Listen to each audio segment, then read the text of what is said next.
여러분 예레미야서 다들 읽어보셨을 텐데요. 성경에서는 책이 통독을 해도 되는 책이 있습니다. 통독을 해도 되는 책이 있어요. 통독을 해서 쭉 읽어나가도 그 흐름이 어떤 흐름인가를 알 수 있는 그런 책들이 있습니다.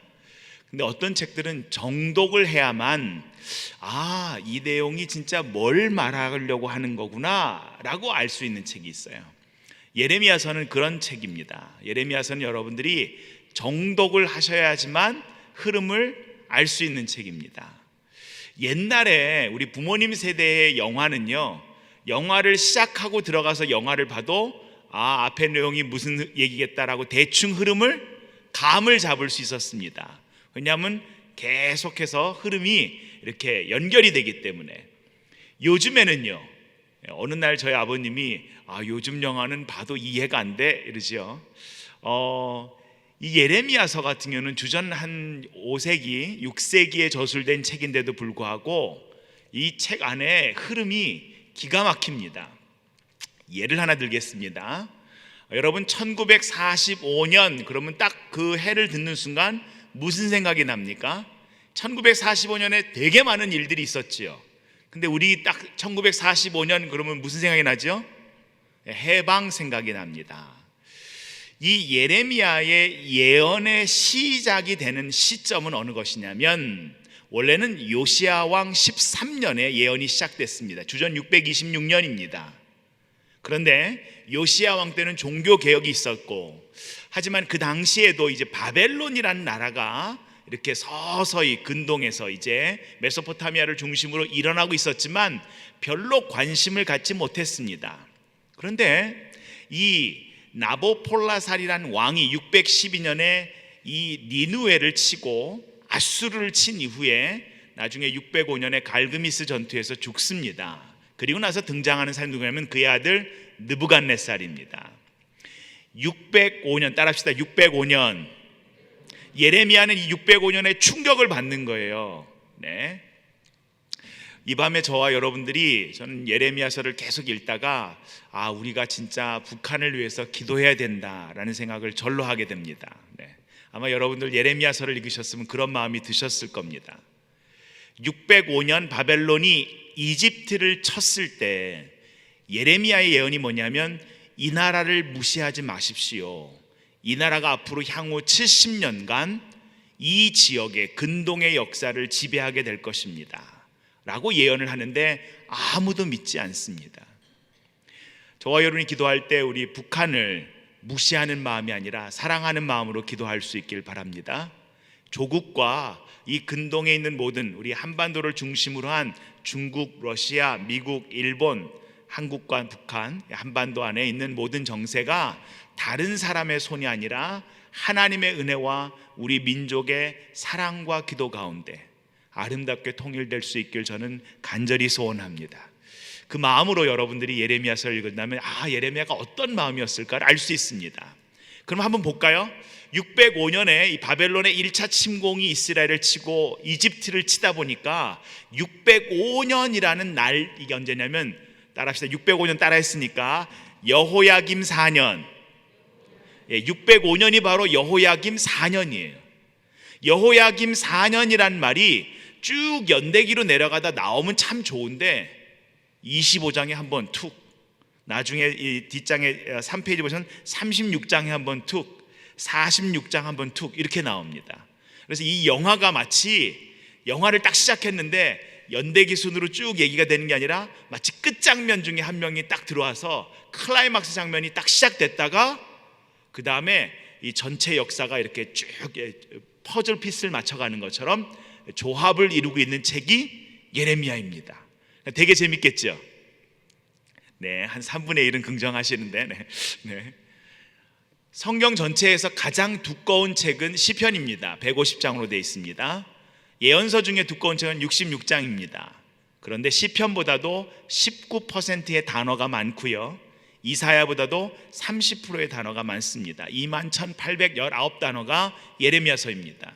구약 성경, 신약 성경을 통틀어서 제일 두꺼운 책이 예레미야입니다. 52장이지만 예레미야는 긴 책입니다.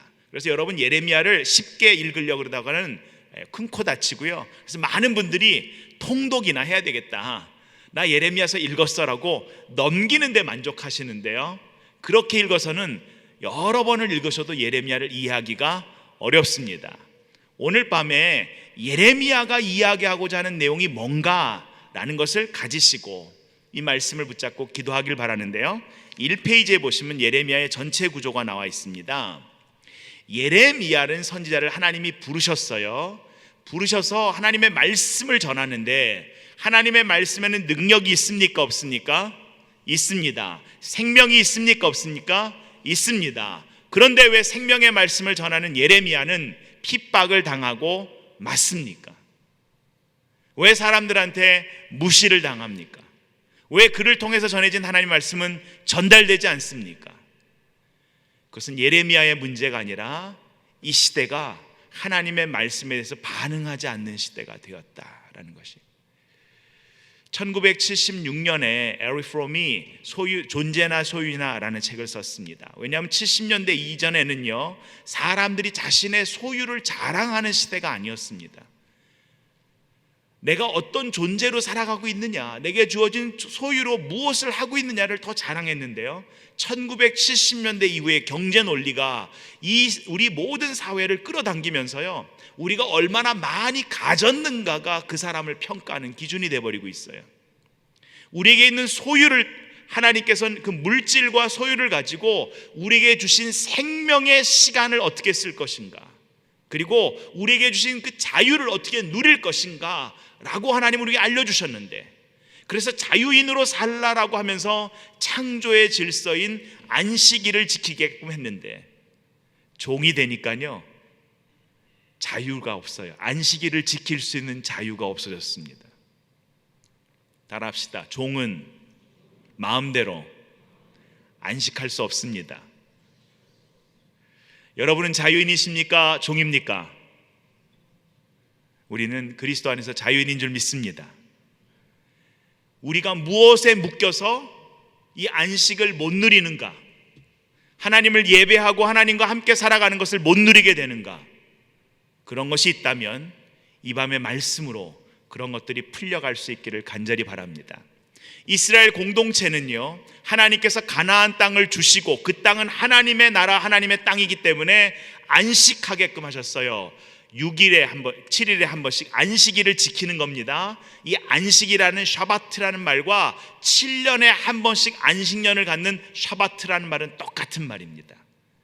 땅입니다. 땅을 쉬게 함으로 하나님 우리에게 이 땅을 선물로 주셨음을 알고 이 땅에서 함께 사는 사람들과 함께 더불어 살아가는 것이 너무 중요했을 그 나라에, 여러분 구약을 쭉 읽어보시면 안식년을 지켰다는 내용이 예레미야 37장에 가서 처음 나올까 말까 하다 지나가 버립니다. 느헤미야에서 한번 나오고요, 구약에 바벨론 포로기로 끌려가기 전까지는 다윗 시대부터 바벨론 포로기로 끌려가는 시대까지 안식년을 지켰다는 내용이 한 번도 없습니다. 학자들마다 좀 다르지만 다윗의 왕정기 시작을 주전 1008년이라고 얘기하지만 전 한 1007년, 1006년으로 보는 이유가 뭐냐면, 이 유다의 왕정기가 망하는 때가 주전 586년입니다. 바벨론에 의해서 무너지는 때가. 그러면 420년이 됩니다. 바벨론 포로기 70년을 더하면 몇 년이에요? 490년. 왜 70년 동안 바벨론 포로기로 끌려갑니까? 7분의 1 안식년을 지키지 않았기 때문에 하나님께서 땅을 쉬게 하심으로 다시 이스라엘 공동체가 그 땅에 돌아오게 하시려고 한다라는 거예요. 이게 역대기의 해석입니다. 역대기하 마지막 장에서 이 땅이 70년간 안식하더라. 그러니까 바벨론 포로기로 끌려가는 것, 바벨론에 의해서 이스라엘의 예루살렘 성전이 무너지는 것, 다윗의 왕권이 무너지는 것은 이스라엘에게는 하나님께서 고통을 주시려는 거예요. 이들에게 하나님의 나라를 영원히 세우기 위해서 잠시 고난을 주시는 거예요. 잠시 고난을 주시는 겁니다. 근데 잠시가 70년이라면 여러분은 70년 좋으시겠습니까? 70년은 너무 길다라고 하시겠습니까? 너무 길다죠. 그죠? 그러니까 70년이 너무 기니까 유사로 나오는 사람이 나오는데, 하나냐라는 선지자가 하나님이 2년 안에 모든 것을 회복하시겠습니다 라고 예언을 하니까 예레미야도 그 하나냐가 하는 집회에 가서 은혜를 받고 오십니다. 할렐루야. 2년은 우리가 견딜만 하잖아요, 그죠? 2년은 견딜만 한데 70년은 견디기가 매우 어려운 시간입니다. 여러분, 이스라엘 공동체가 언제까지 이 2년에 대한 하나냐의 예언을 붙잡았냐면, 이 얘기를 여호야김 4년부터 이야기하는데, 주전 605년부터 얘기하는데 20년 후인 주전 586년에 예루살렘 성전이 무너지고 총독인 그다랴가 죽임을 당해서 결국엔 느부갓네살의 시위대장인 느부사라단이 들어와서 예루살렘 성벽까지 다 무너뜨리는 게 주전 582년입니다. 그 이후에 가서야 완전히 예루살렘이 초토화됐다는 이야기를 듣고 나서야 바벨론 포로로 끌려간 사람들도 이제 남은 게 뭐밖에 안 남았어요? 70년밖에 안 남았어요. 그래서 여러분이 예레미야서를 읽으신 다음에 에스겔서를 읽으시면 에스겔 1장부터 32장까지는 하나님 약속의 말씀을 듣지 않기 때문에 이스라엘에 대한 심판 메시지인데요, 그게 왜 그러냐? 말씀을 지금 듣지 않는데 82년, 주전 582년부터 하나님의 말씀인 약속인 이 70년에 대한 약속을 듣고 준비하기 시작하니까 에스겔 33장부터 48장까지는 똑같은 예언인데도 회복의 메시지로 바뀌더라. 그래서 이 말씀이 저와 여러분에게 걸리는 말씀이 됐다면, 이 말씀이 거치는 말씀이 됐다면, 그 말씀을 거치게 하는 내 마음의 밭을, 묵은 땅을 갈아엎어서 이 말씀이 저와 여러분에게 생명의 말씀이 되기를 간절히 바랍니다. 그래서 예레미야는요, 1장부터 쭉 흐름이 되는 게 아니라 예레미야 전체에서 여러분이 시간이 정말 없으시면 30장부터 35장을 먼저 읽으세요. 그것이 바로 예레미야에게 주신 핵심 메시지입니다. 하나님은 이스라엘 공동체 하나님의 백성을 구원하기를 원하신다.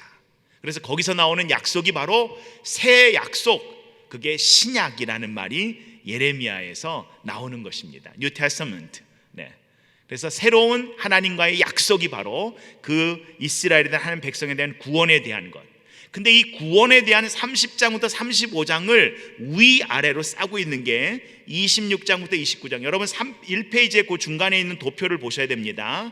26장부터 29장에 예레미야가 순환을 당합니다. 누구에게? 같은 동료 예언자들과 제사장들에게. 그 다음에 36장부터 45장에게 거기도 순환을 당합니다. 이건 누구에게? 여호야김과 시드기야라는 정치인에게, 왕에게, 리더들에게, 기름 부음을 받은 왕과 기름을 부음을 받은 리더, 종교 지도자들에게 고난을 받는 장면을 통해서 이 고난이 바로 뭐로 이어지는가? 심판받을 수밖에 없는 이스라엘 공동체에게 고난을 통하여 하나님의 구원을 메시지를 전하고 있는 예레미야의 모습을 담고 있습니다. 그래서 여러분 마태복음 16장에 가이사랴 빌립보를 지나가실 때 예수님께서 제자들에게 사람들이 나를 누구라 하느냐라고 얘기할 때 선지자라 하더이다, 엘리야라 하더이다 라고 얘기하다가 문서 예언자, 성경에 자기 이름으로 문서를 남긴 예언자는 이사야 이후거든요. 이사야부터 말라기까지. 근데 그들 중에 딱 한 명에 대해서 사람들이 예수님을 예레미야라 하던데요 라고 이야기하는 이유가 바로 고난받는 하나님의 말씀을 전하는 사람이라는 의미가 있습니다. 그래서 구원의 메시지를 위아래로 예레미야의 예언자의 고난이 싸고 있어요. 근데 이 고난이 싸고 있는 이거를 예레미야가 어떻게 보여주는가? 여러분, 우리가 이사야서 53장에 고난받는 종에 대한 이야기를 우리가 고난주간에 읽지 않습니까? 그는 모든 이가 다 양 같아서 그릇 행하여 각기 제 길로 갔거늘 그들의 죄악을 하나님의 종에게 담당시키셔서 그가 맞음으로 우리가 나음을 입고 그가 정말 그 멸시를 당함으로 우리가 그 과정에서 우리가 회복을 얻었다고 얘기할 때 그 고난받는 종, 그 53장의 얘기가 42장에서부터 시작하거든요, 이사야서. 근데 이렇게 얘기합니다. 하나님이 귀하게 붙드는 종은 어떤 종이냐면 상한 갈대도 꺾지 않고, 그죠? 힘써 외치는 것이 아니라 조용하게 목소리로 하나님의 말씀을 전달하는 것이 아니라 그의 삶으로 하나님의 말씀을 전달하는 사람. 이렇게 얘기할 때 이사야서 40장부터 55장에 기억하고 있고 생각하는 그 당대의 연자가 누구냐면 바로 이 예레미야를 상징할 때가 있습니다. 그래서 예레미야서와 이사야서 40장 이후의 히브리의 언어가 되게 유사합니다. 그래서 하나님의 백성의 구원이 바로 하나님의 말씀을 전하는 예언자의 고난사, 이렇게 샌드위치 구조로 들어가 있어요. 그 위로는 뭐냐면 1장부터 25장은 하나님의 백성이 고난을 당합니다. 왜 고난 당할까? 그 얘기를 하고 있고요. 또 하나, 하나님의 백성이 고난을 당한다면 하나님의 백성만 고난을 당하는 것이 아니라 결국엔 하나님의 백성이 구원을 얻게 될 때는 누가 심판을 당하냐면 열방이 심판을 당하는데, 그 얘기가 바로 46장부터 51장에 기록되고 있습니다. 바벨론이 70년간 이 세계를 지배할 겁니다. 그 후에는 하나님의 백성이 구원을 얻습니다 라는 이 예언이 여러분 이루어지는 과정이 나오는데요. 먼저 이제 제가 우리 현대 영화를 보는 것처럼 잠깐 팁을 얘기하고 지나가면, 고대 역사를 기록한 역사가 중에 그리스의 역사가인 헤로도투스라는 역사가가 있어요. 그 사람이 이제 주전 5세기 6세기의 사람인데 역사를 쭉 기록했습니다. 그의 헤로도투스의 역사라는 책에 보면 이런 내용이 있습니다. 바벨론이요 70년 만에 무너집니다. 페르시아에 의해서. 그런데 바벨론 성이 무너지는 것은 아니었어요. 처음에 페르시아의 고레스라는 사이러스라는 사람이 나오자 이 고레스가 많은 백성들에게 잘 대해준다는 이야기를 듣고 처음에는요 바벨론 백성들이 성문을 열어서 페르시아 왕을 맞아들입니다. 그런데 재미있게도 고레스 때는 자진해서 성문을 열었던 바벨론 사람들이 고레스의 다음 세대가 캄비세스, 그 다음이 다리오거든요. 다리오 왕 때는요 성문을 걸어 잠그고, 왜냐하면 시간이 좀 지나 보니까 페르시아에게 이렇게 뭔가 이걸 갖다가 같이 협조해서는 안 될 것 같으니까 성문을 걸어 잠그고 20일 동안 이 페르시아랑 대치 상태로 들어가는 적이 있습니다. 20개월을 버팁니다. 여러분 바벨론 성은요 헤로도스의 역사를 보시면 3중으로 돼 있어요. 3중. 9m 성벽의 두께가 3중으로 27m 두께였어요. 생각해 보세요. 성벽 두께가 27m예요. 그 옆에 있으면 여러분 어떤 느낌이 들겠습니까? 야, 이거는 무너지지 않을 거야. 지금은 무너졌기 때문에 가보실 수가 없고 또 지금 이라크 지역이니까 들어가기 어려운데, 여러분이 성지 순례를 가시면 이스라엘 북쪽에 단이라는 곳이 있어요. 단에 가시면 지금 이스라엘 성벽 중에 성벽이 남아있는 곳인데요, 거기 가면 9m 두께의 성벽이 남아있습니다. 9m 두께의 돌담으로 만든 그 성벽 옆에만 딱 서도 마음이 안정감이 있어요. 그 9m 두께인 예루살렘이나 단 모든 성이 무너졌잖아요. 바벨론은요 27m 두께입니다. 그리고 앞에 40m 넓이에 18m 깊이의 홀을 팠어요. 성을 둘러싸면서. 이런 성은 무너지지 않는다는 거예요. 난공불락입니다. 페르시아가 어떻게 하냐면 귀족 중에 하나인 조피로스라는 사람이요, 이 코를 뱁니다. 그 사람이 자진해요. 자진해서 그의 코를 베고 귀를 뱁니다. 귀족이었는데 내가 페르시아 사람에게 이렇게 차별을 받고 이런 학대를 받았다라고 하면서 코와 귀를 벤 채로 바벨론에게 투항을 합니다. 투항을 해서 바벨론 사람의 환심을 산 다음에 이 조피로스가 바벨론의 문을 열고요, 다리오 때 이 바벨론을 치고 들어가는데요, 바벨론 안에 있는 모든 노된 문 108개의 문을 다 녹여버립니다. 다리우스가 70년에 바벨론이 무너질 때. 그리고 어떻게 하는가, 그 안에 있는 백성들을요 이 귀를 꿰가지고 3,000명가량 주모자 3,000명을요 밧줄에 그 말뚝에 묶어서요 이 귀를 꿰트려 가지고 말뚝으로 찍어 죽입니다. 나중에 바벨론에 이렇게 잔인한 역사가 70년 만에 벌어집니다. 그것에 대한 팁을 예레미야를 통해서 46장부터 51장까지 하나님 말씀에 불순종한 열방이 어떻게 되는가를 이야기합니다. 이 예레미야를 읽으면서 그래서 우리가 느껴야 되는 것은 두 가지입니다. 하나님은 하나님의 백성을 구원하신다. 아멘. 우리가 하나님의 말씀에 불순종하면 하나님 우리를 훈련하신다. 아멘. 근데 훈련하고 우리를 구원하는 목적이 있습니다. 교회를 하나님이 세우시는 목적이 있습니다. 이 시대에 하나님의 나라들을 세워가는 목적이 있습니다. 그것은 그 나라가 복을 받고 잘 살아서 세계를 지배하라고 하는 것이 아니라 열방의 말씀의 빛이 돼서 이 땅을 하나님의 나라로 세우라고 하는, 정말 하나님의 나라의 도래에 마중물 역할을 하는 그런 일들을 해내라고 저와 여러분에게 그 은혜를 주시는 줄 믿습니다. 그래서 그런 구조로 돼 있어요. 그래서 그런 구조로 돼 있는 것인데요, 그걸 좀 더 자세하게 나눈 것이 바로 그 뒤에 나옵니다. 그래서 전체 구조가 있고 좀 더 자세한 구조가 있으니까 한번 그걸 보시고 여러분들이 한번 성경을 읽으시면 좋겠고요. 3페이지로 가겠습니다. 3페이지에 보시면 예레미야서의 기록 연대가 있습니다. 연대 순으로 예레미야서를 재편했어요. 처음 예레미야가 예언 활동을 시작하는 것이 요시야 왕 13년부터 시작되는데요, 그러다 보니까 주전 한 628년부터 예언이 시작됩니다. 그때부터 예루살렘이 망할 때까지, 또 망한 이후에도 예언을 하기 때문에 40년 이상 예언자로 활동한 사람이 바로 예레미야인데요, 여호아하스가 이집트로 잡혀가는 게 609년입니다. 609년에 어떤 일이 벌어지냐면, 여호아하스는 요시야 왕의 둘째입니다. 둘째를 첫째인 여호야김이 이 둘째를 애굽에게 군대를 끌고 들어와서 자기 동생을 왕권을 찬탈하려고요 끌고 가게 만듭니다. 그리고 여호야김이 왕이 됩니다. 여러분 생각에 형이 동생을 그렇게 외세를 끌어들여서 왕에서 끌어내리고 자기가 왕이 된 모습 보기에 좋아요? 이건 아닌 것 같아요. 이건 아니잖아요. 그러니까 그때부터 본격적으로 예레미야가 예언을 시작하는데요. 그리고 여호야김 4년에 어떤 일이 벌어지는가? 이집트와 바벨론이 이 메소포타미아의 유프라테스 강을 중심으로 갈그미스라는 도시가 있는데요, 여러분 성경에 항상 갈그미스가 나오면 이 갈그미스는 시리아 남쪽으로 애굽 문화와 동쪽으로는 페르시아의 메소포타미아 문명을 가르는 접경 국경 도시라는 것을 알고 계시면 돼요.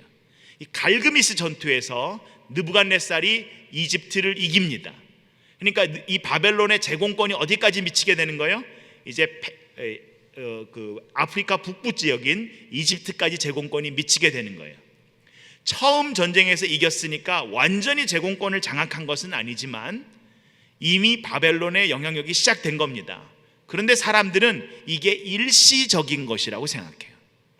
근데 예레미야는 이것을 일시적인 것이 아니라는 것을 판단해 냈습니다. 여러분 예레미야 당시에, 여러분 예레미야서를 읽어보면 이스라엘 공동체가 예레미야 설교가 7장과 26장에 두 번 나오는데, 설교를 듣고 은혜를 받습니까? 설교를 들은 후에 막 화를 냅니까? 설교를 들은 후에 화를 냅니다. 그죠?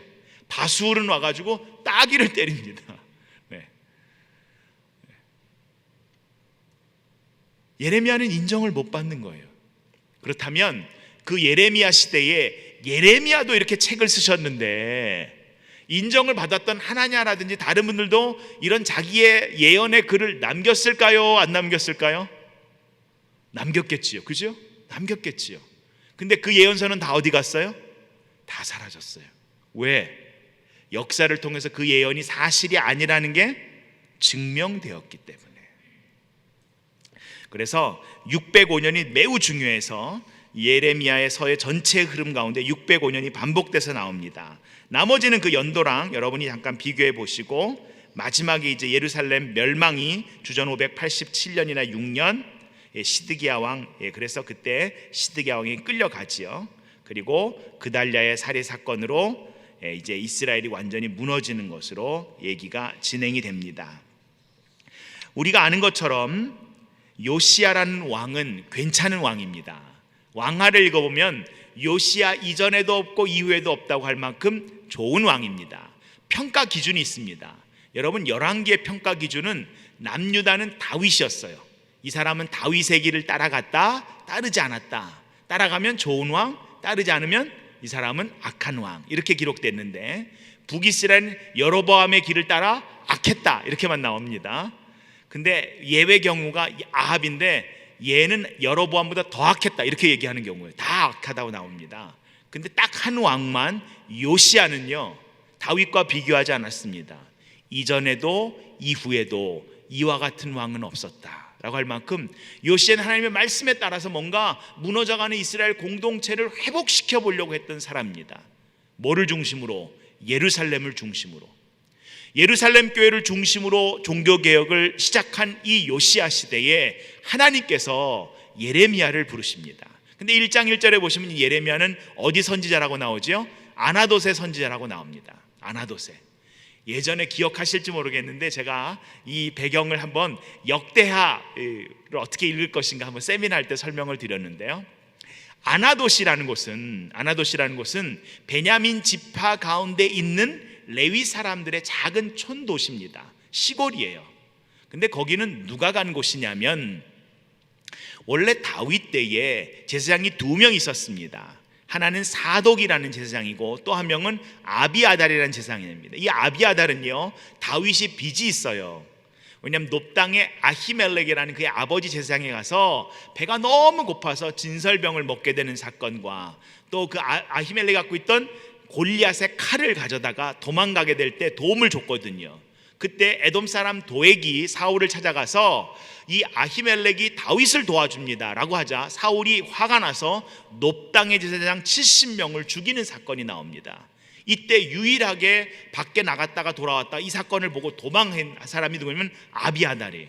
그러니까 아비아달을 볼 때마다 다윗은 어떤 마음이 있냐면 미안함이 있고 마음이 짠하지요. 대제사장까지 같이 올라갔습니다. 근데 왕상 1장에 보시면 다윗이 나이가 많이 들어서 이제는 젊은 여인을 안고 자지 않으면 안 될 만큼 체력이 많이 저하졌어요. 그때 아도니아라는 다윗의 아들이 내가 왕이 될 겁니다 라고 할 때 이 아도니아를 누가 지지하냐면 군대 장관인 요압, 다윗의 사촌 동생이죠. 요압 장군과 종교계의 지도자인 아비아달 제사장이 지지를 합니다. 그런데 솔로몬의 어머니인 밧세바가 다윗에게 뛰어들어와 가지고 마지막에 치맛바람을 일으킵니다. 왜냐하면 아도니아가 왕이 되면 자기 아들은 죽을지도 모르니까 솔로몬을 왕으로 삼는다 그러지 않았습니까? 라고 하면서 솔로몬을 왕으로 인정받습니다. 그때 나단이라든지 이 사독 제사장이 이 밧세바를 지지해 줍니다. 나중에 솔로몬이 왕이 되고 나니까 정적인 요압 장군과 또 이런 사람들을 다 죽이고 아비아달은 제사장이었기 때문에 죽일 수가 없으니까 하나님의 사람이니까 어떻게 하냐면 왕상 2장 이후에 보시면 이 아비아달을 은퇴를 시켜서 고향으로 보내십니다. 그 고향이 어디냐면 아나돗이에요. 아비아달의 고향이 아나돗입니다. 아나돗에 이 아비아달이 가서 이제 은퇴를 하셨으니까 그냥 평안하게 여생을 보내셨을까? 여러분 성경을 읽어보시면 예루살렘을 성전을 솔로몬이 아름답게 지은 후에 아내들에 의해서 나이 들었을 때 하나님을 떠나게 되는 사건이 왕상 11장에 기록되어 있어요. 그러면서 이 아내들이 외국인 여자들이 오면서 우상들을 갖고 온 것이 성전으로 들어가 버립니다. 예루살렘 성전에 우상들이 쌓이게 되고 예루살렘 성전에서 한쪽에서는 하나님을 예배하고 한쪽에서는 우상에게 우리가 어떻게 가야 될까요? 자기의 길을 물어보는 이러한 정말 우스운 일이 벌어졌지요. 이걸 가만히 보시던 아비아달 목사님이 아비아달 제사장이 가만히 계셨을까요? 아니면 이 아나돗을 중심으로 자기의 제사장의 후학들을 길러갔을까요? 후학들을 길러가겠지요. 그런데 아무리 후학을 길러도 이 아나돗의 제사장들은 주류예요, 비주류예요? 이 사람들은 비주류입니다. 지금 열심히 요시야가 예루살렘 교회를 중심으로 개혁하고 있는데 하나님께서 예레미야에게 너 예루살렘에 가서 내 말을 전해라. 여러분 제대로 공부하고 준비된 사람이 와서 설교를 해도 들을까 말까인데 어디서 정말 비주류인 한 사람이 와가지고 그것도 자기 교회도 아닌 남의 교회 예배 마치고 나가는데 저 성문 앞에서 막 설교한다고 하십시오. 하나님의 말씀이라고 막 외쳤다고 하십시오. 일단은 우리가 들을 마음이 됐나요? 안 됐나요? 일단 들을 마음이 안 됐어요. 그리고 그 사람이 마음에 들어요? 싫어요? 일단은 싫어요. 네. 일단은 싫어요. 이걸 예레미야가 아는데도 하나님의 말씀에 순종하여 말씀을 전하는 겁니다. 이게 예레미야의 배경과 장면이에요. 얼마나 뻘쭘하겠습니까? 얼마나 힘들겠어요. 그래서 예레미야가 하나님 나 이거 안 합니다. 아무리 하나님께서 나를 모태에서부터 불렀다 그래도 나 이거 안 갑니다. 나 상처 있는 사람입니다. 여러분 성경에 보시면 어린 아이라는 말이 나오는데요, 재밌어요. 예수님께서 어린아이라는 말을 쓰는 장면은 마태복음 18장, 너희가 어린아이 같지 않으면 결단코 천국에 들어갈 수 없다 그러셨어요. 이때는 헬라어로 보시면요 파이디온이라는 말을 씁니다. 그런데 사도 바울이요 어린아이라는 말을 쓸 때 에베소서나 고린도전서에 보시면 내가 장성에서는 어린아이의 일을 버렸노라 할 때는요 파이디온이 아니라 네피오스라는 말을 씁니다. 이건 뭐냐면 상처가 있는 어린이란 뜻이에요. 여러분 어릴 때 상처가 가져서 어린이 돼도 그 상처와 딱 흘리게 되면 어떻게 돼요? 상처가 드러납니다. 어떤 말일 때가 있어요. 굉장히 성품이 좋으신 분인데 그 말을 딱 들으면 화를 내는 분, 이 무의식 가운데 상처가 남아있는 거예요. 예레미야는 아무리 하나님이 부르셔도 나는 어린아이입니다. 이 말은 뭐예요? 내가 어른의 외투는 입고 있지만 내 삶 가운데 여전히 상처가 있습니다. 제가 가서 이야기를 해도 예루살렘에 있는 제사장들 그 어느 누구도 제 말에 대꾸도 안 할 겁니다. 이 예레미야가 어디 출신이라고요? 아나도 출신이라고요. 잘 따라오고 계십니다. 네, 어렵는데 잘 따라오고 계세요. 그럼 아나도 출신의 예레미야가 하나님 말씀을 외칠 때 같은 아나도 사람들이 예레미야가 외치는 그 말에 동의를 하고 좋았을까요? 싫었을까요? 좋았어요. 예루살렘 저것들 주류라고 잘난 척하더니 봐라 하나님 말씀해 보니까 니네 아니랜다. 처음엔 좋았습니다. 근데 예레미야 예언이 계속 되다 보니까 이 주류는 뭘 갖고 있어요? 힘을 갖고 있어요. 왕들은 힘을 갖고 있어요. 예레미야를 핍박할 때 예레미야만 핍박할까요? 아나도 전체를 다 핍박할까요? 네, 아나도 전체를 다 핍박하기 시작합니다. 그랬더니 아나돗의 다른 예언자들이 예레미야를 계속 지지할까요? 오히려 예레미야를 먼저 죽이려고 달려들까요? 그게 예레미야서 안에 녹아 있습니다. 그래서 아나돗 사람들이 너를 넘겨줄 거야, 팔아 넘길 거야. 그들은 누구예요? 지금까지 나와 함께 말씀을 읽고 공부하고 준비된 하나님의 사람들이란, 나랑 가장 가까운 형제와 친족이 나를 죽이려고 달려들고 넘겨들려고 그런다는 거예요. 여러분 이쯤 되면 이러한 상황까지 저와 여러분이 몰려간다 그러면 하나님의 부르심을 즐겁게 아멘 하시겠습니까? 아유 나는 아닙니다 그러시겠습니까? 네, 예레미야도 마찬가지였어요. 하나님 아닙니다. 나는 아닙니다. 제가 말을 해도 아닙니다. 훨씬 더 많은 사람들에게 설득력 있게 이야기하는 예언자들 많지 않습니까? 여기서 중요한 얘기를 예레미야서를 통해서 우리에게 주십니다. 여러분 성경은 우리가 은혜 받기 위해서 읽는 책이나 우리 귀에 좋은 얘기를 골라내는 책이 아니라 하나님의 말씀입니다. 성경을 통하여 내게 은혜를 주십시오가 아니라 주님 내게 말씀하십시오. 주의 종이 듣겠나이다. 주님 말씀을 통하여 나를 변화시켜 주십시오. 내가 주님의 그리스도의 장성한 분량까지 성장하고 성숙해지기를 간절히 소원하나이다. 나는 예수를 따라가는 사람입니다 라고 고백하셔서 이 말씀이 은혜가 되는 때든 되지 않는 때든 언제든지 우리에게 읽혀지고 들려질 수 있기를 간절히 소원합니다. 왜냐하면 말씀이 생명이기 때문에 그렇습니다. 예레미야가 다른 사람보다 더 실력이 뛰어나거나 그 사람이 다른 사람보다 더 도덕적이어서 예레미야를 사용하신 게 아니라 예레미야 입에 있었던 하나님의 말씀의 능력이 있었기 때문에, 그 말씀이 생명이었기 때문에 그가 전한 말씀이 하나님의 말씀입니다. 저와 여러분이 오직 말씀의 귀를 기울일 수 있기를 간절히 소원합니다. 그래서 하나님께서 예레미야에게 내가 네 입에 이 말을 넣어준다. 너 네 입에 들어간 이 말만 해. 다른 말 할 거 없고 더 잘 설명하려고 그럴 것도 없고 그냥 하나님의 말씀만 전해라. 근데 이렇게 얘기하세요. 내가 일단은 뽑고 파괴하고 파멸하고 넘어뜨린 뒤에 건설하고 심을게입니다. 저와 여러분의 혹시 지금 하나님께서 저와 여러분의 삶 가운데 뭘 뽑고 계셔서 되게 아프지요? 뭐가 무너지고 있습니까? 되게 아픕니다.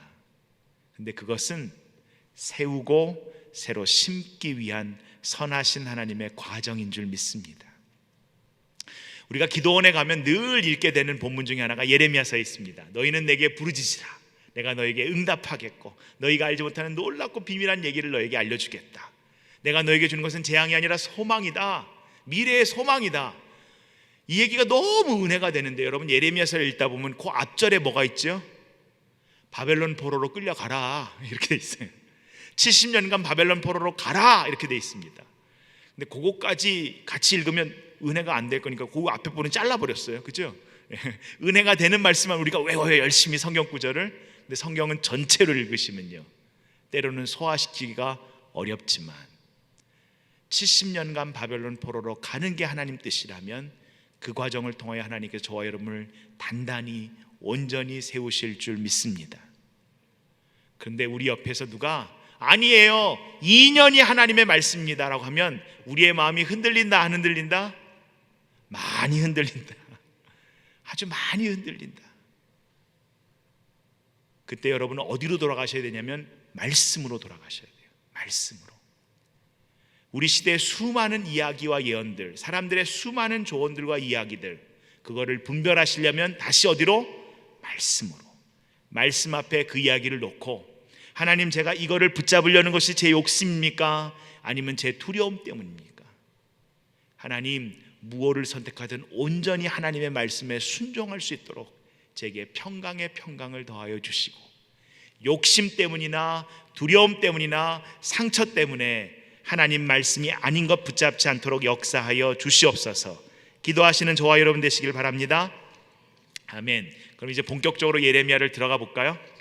예레미야가 이렇습니다. 조금 더 자세하게 본문을 좀 들어가려면요, 1장부터 25장은 바로 예레미야가 하나님 백성에 대한 심판의 내용인데요, 그 2장 중에서 1장을 먼저 보십시다. 1장 11절, 아마 오늘 아침 여러분 묵상하셨을 텐데, 예레미야야 넌 뭘 보니? 보십시다. 1장 4절을 먼저 보십시다. 여러분 성경을 열어서 1장 4절, 1장부터 25장의 특징 중에 하나를 먼저 우리가 보면서 들어가겠어요.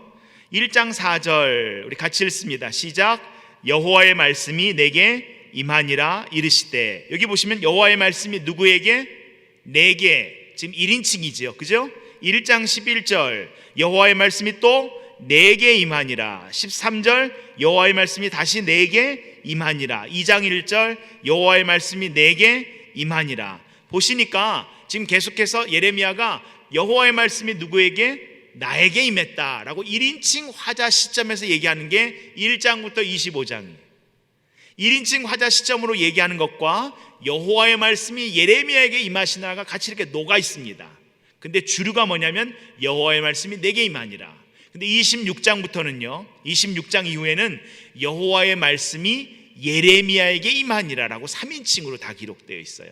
그걸 통해서 볼 때, 이것은 26장 이후는 오히려 예레미야의 사건을 그의 제자인 바룩이나 아니면 다른 사람들이 예레미야의 예언을 기록하지만 그 사건을 3인칭 화자 시점에서 보면서 예레미야 이야기를 기록하지 않았을까 해서 이 두 가지의 화자 시점이 예레미야서 안에 녹아 있습니다.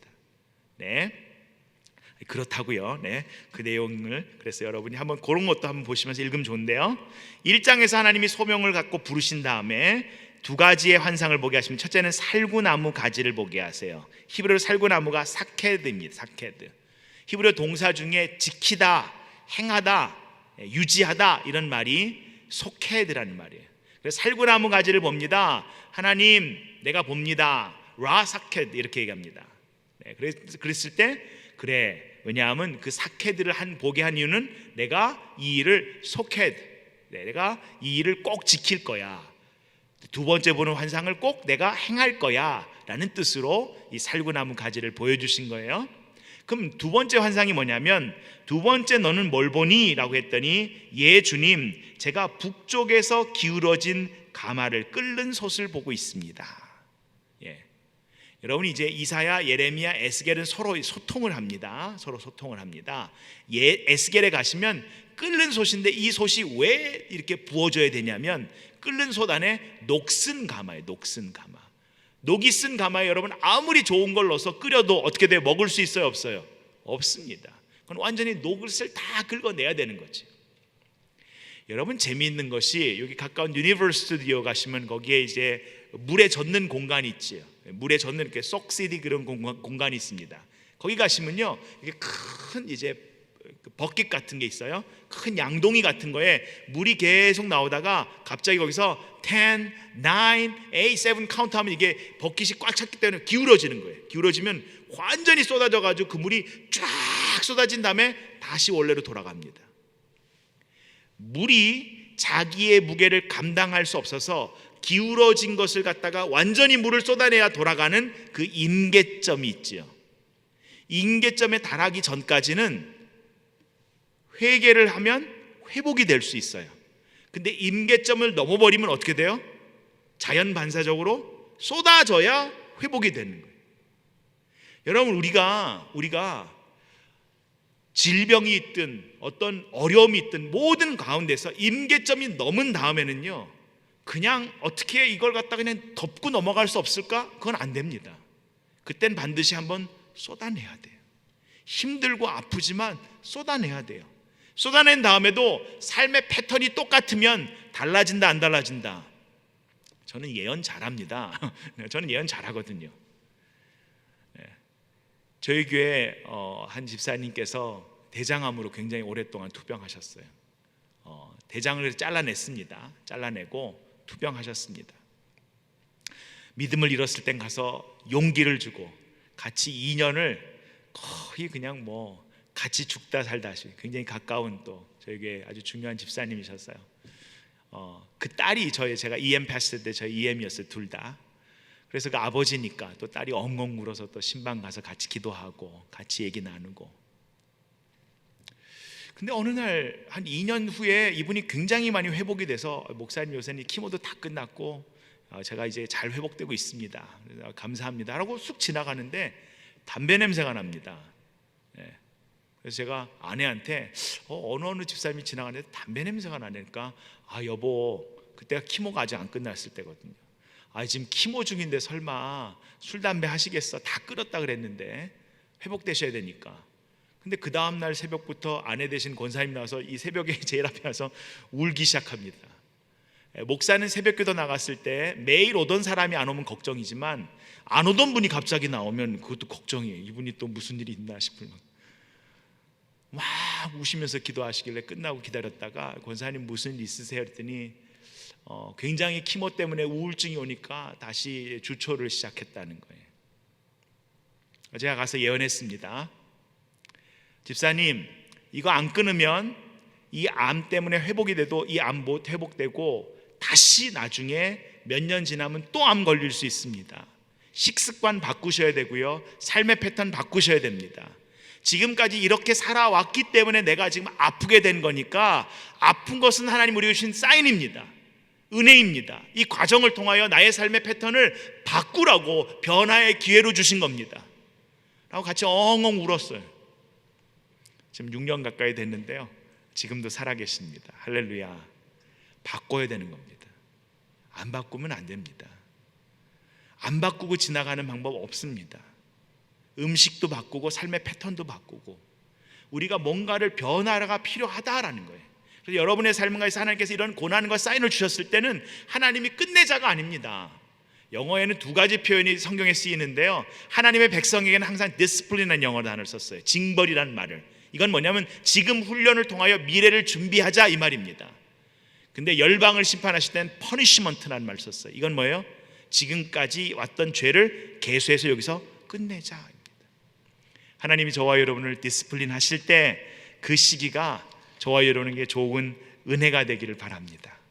어느 누구에게도 그 훈련의 과정을 삼키는 것은 어렵습니다. 그런데 그 훈련의 과정을 통하여 하나님은 저와 여러분을 그리스도의 장성한 분량까지 또 한 단계 성숙하게 빚어내 주실 것입니다. 바로 이스라엘 가운데 그런 일이 벌어질 거라는 거예요. 근데 이 내용이 갑자기 뚝 끊겨버립니다. 그리고 4장 5절 이후로 연결이 돼요. 예레미야가 어렵다는 게 바로 그런 거예요. 그냥 잘 계속 그 흐름대로 가시면 좋은데 중간중간에 딴 게 자꾸 들어와요. 그래서 2장 1절부터 4장 4절까지는요 회개하라라는 내용이에요. 4장 5절 이후부터는요 회개해도 소용없다는 얘기입니다. 예레미야 안에 두 개 내용이 있습니다. 예레미야가 하나님께 기도하니까 너 기도하지 마, 하나님께서 그렇게 말씀하세요. 기도해도 회복이 안 돼. 이제는 회개를 해도 소용이 없어. 이제는 심판으로 가는 모드야. 이미 임계점을 넘었어. 이건 4장 5절 이후예요. 근데 2장 1절부터 4장 4절은 그래서 이게 요시야가 살아있을 때가 아닐까 저는 그렇게 생각해요. 이때는 회개해라, 북방에서 적이 오니까 회개해라. 그럼 내가 다시 너희를 묵은 땅을 기경해서 갈아엎어서 새롭게 할게 라는 메시지가 예레미야서에 담겨 있는데, 그게 어디냐면 2장 1절부터 4장 4절까지. 거기에 내용은 회개하면 기회가 있다라는 내용입니다. 그 다음에 8페이지를 보겠습니다. 그래서 8페이지 밑에서 한 12번째 줄 보시면 묵은 땅을 갈아엎어라 해가지고 회개하면, 너희 마음을 정말 생각을 바꾸면 그것을 회복할 수 있다라는 그 포인트를 주십니다. 근데 거기서 무슨 얘기를 하시냐면, 제가 처음 예레미야서를 읽을 때 이게 참 궁금하고 잘 이해가 안 됐던 것 중에 하나가, 하나님께서 그 말씀 하시잖아요. 2장 9절부터 13절에 이스라엘 공동체를 하나님께서 규탄하는 이유가 딱 두 가지인데, 첫째는 뭐냐면 너희가 이 생수의 근원인 하나님을 버린 것과, 두 번째는 저장할 수 없는데 우물을 팠다는 거예요. 여러분 농사를 짓는, 저와 여러분이 농사를 이제 시작하려고 하십시다. 비즈니스를 시작하려고 하십시다. 그러면 농사를 짓는데 우물이나 저수지를 파고 시작하는 게 지혜롭겠습니까? 그런 거 없이 맨날 하나님께 나가서 주님 오늘도 비 주세요 기도하고 농사하는 게 지혜롭겠습니까? 여러분 같으면 어떻게 농사를 시작하시겠어요? 우물을 판다, 나는 그런 거 절대 안 파고 하나님만 믿고 가겠다. 어느 분? 저 같으면 우물 팝니다. 여러분은 어떠세요? 그게 지혜롭지 않습니까? 성경은 우물 파는 것이 나쁘다는 얘기를 하자는 게 아닙니다. 근데 문제는 뭐예요? 우물을 파니까, 내 손에 뭔가 쥐어지니까, 내가 뭔가 자그마한 성공을 하다 보니까 누구를 붙잡고 있던 손이 느슨해지더라? 하나님을 붙잡고 있던 손이 느슨해지더라. 만약에 그 어떤 것으로도 하나님을 붙잡고 있는 손이 느슨해지면 그거는 저와 여러분에게 복 아닙니다. 그건 성공 아닙니다. 성경은 우리에게 이렇게 말합니다. 선으로 이기십시오 얘기합니다. 근데 세상은 우리에게 이기는 게 선이다 라고 가르쳐 버렸어요. 이기는 게 선이다, 점수 잘 나오면 선이다, 일단 이거 넘기자. 그러다 보니까 변화의 기회를 계속해서 놓쳐왔습니다. 성장하고 성공하면 그게 선하다라고 생각한 거예요. 건강하다고 생각한 거예요. 근데 성경은 아니다라는 겁니다. 아니다라는 거예요. 선해야 이기는 거다라는 거예요. 순서가 뒤바뀌었다라는 거예요. 예레미야를 통해 이스라엘 공동체에게 너희들이 비즈니스 잘하고 일도 잘하고 뭔가 괜찮은 것 같지? 그거 아니다라는 거예요. 누구를 놓쳤다? 하나님을 놓쳤다는 거예요. 왜냐하면 처음에는 하나님의 말씀에 순종하여 복을 받았는데, 이 복을 유지하려다 보니까, 이 복에 대한 여러 가지 도전이 오다 보니까 마음 가운데 두려움이 자꾸 생기는 거예요. 하나님의 방식으로 계속 선한 방식으로 싸워서는 이 복을 유지할 수 있다 없다? 없다라는 생각이 드는 거예요. 훅 들어와 버리면 이 정도는 우리가 해도 되지 않을까? 내 가운데 두려움이, 내 삶의 어려움이 나로 하여금 이런 말은 그냥 뭐 해도 되지 않을까? 사랑하는 성도 여러분, 선으로 악을 이기셔야 합니다. 그게 승리입니다. 선으로 졌다 그래도 그것도 승리입니다. 우리가 선을 다했다면, 그 사람에게 선을 베풀었다면 그게 이긴 겁니다. 그래서 우리가 화병이 나는 겁니다. 그래서 예수 믿는 게 어려운 겁니다. 그래서 하나님 앞에 나와서 기도하게 되는 겁니다. 울부짖게 되는 겁니다. 참 성경을 읽으면 재밌는 장면이 많이 나옵니다. 욥기 32장에는 욥은 이렇게 말합니다. 하나님, 제가 내 원수를 위해서, 제가 원수가 다쳤을 때, 원수가 망했을 때 그거 기뻐한 적 없습니다. 저는 오히려 원수를 위해서 하나님께서 그를 멸해달라고 기도한 적도 없습니다. 이러신 분도 계세요. 욥기.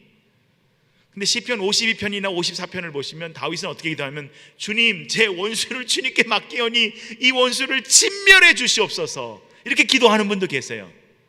어느 게 맞아요? 둘 다 맞습니다. 네. 근데 둘 사이에 공통점이 하나 있어요. 공통점은 뭐예요? 여러분, 성경을 읽을 때 여러 다른 부분이 나오지만 중요한 우리가 공통점을 봐야 돼요. 둘의 공통점은 둘 다 누구에게 기도하고 누구에게 맡겼다? 하나님께 맡겼다.